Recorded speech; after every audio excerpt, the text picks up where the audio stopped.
always had its own way of standing out among the growing crowds of Chinese phone manufacturers, and judging by sales reports and fan approval, the OEM seems to be doing at least something right. The F series of affordable, camera-centric devices has played a vital part in this success formula since the beginning of 2016. The Oppo F1, the original selfie expert, managed to appeal to a surprisingly broad user base. Its obvious selling point aside, the F1 proved to be a quite decent all-round mid-ranger with fast performance, great build quality, excellent display, and nicely sounding speaker. With such numbers, it is only natural for the Chinese OEM to do the best it can to keep the ball rolling. Enter the F1s. It is a rather controversial step that could either make or break Oppo's next few quarters.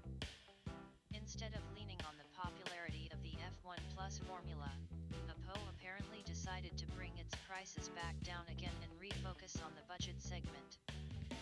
This has resulted in a device that is in the original F1 price league with a $270-ish price tag, but also way too close to its specs-wise for anyone looking for an upgrade. Oppo F1s key features: beefed up selfie camera, 16MP, 1/3.1 sensor size 154.5,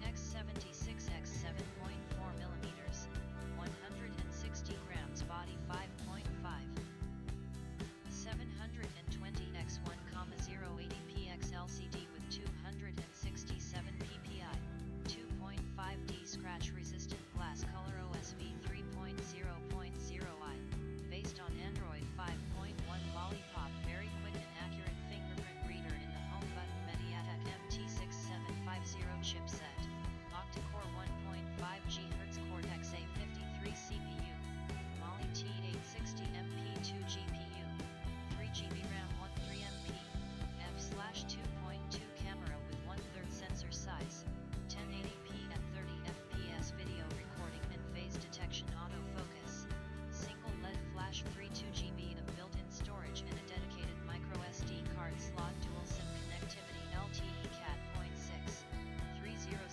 Mbps, Wi-Fi A/B/G/N, AGPS/, GLONASS receiver, Bluetooth V 4.0, FM radio with RDS active noise cancellation with a dedicated mic, 3,075 mAh non-removable battery display, 5.5 inches currently seems to be the sweet spot for a smartphone, and Oppo has picked up on that. This is one aspect of the best-selling F1 Plus that has been preserved. However, size is only one part of the equation that makes for a good display. To keep costs down, the Chinese OEM has cut back on both technology and resolution.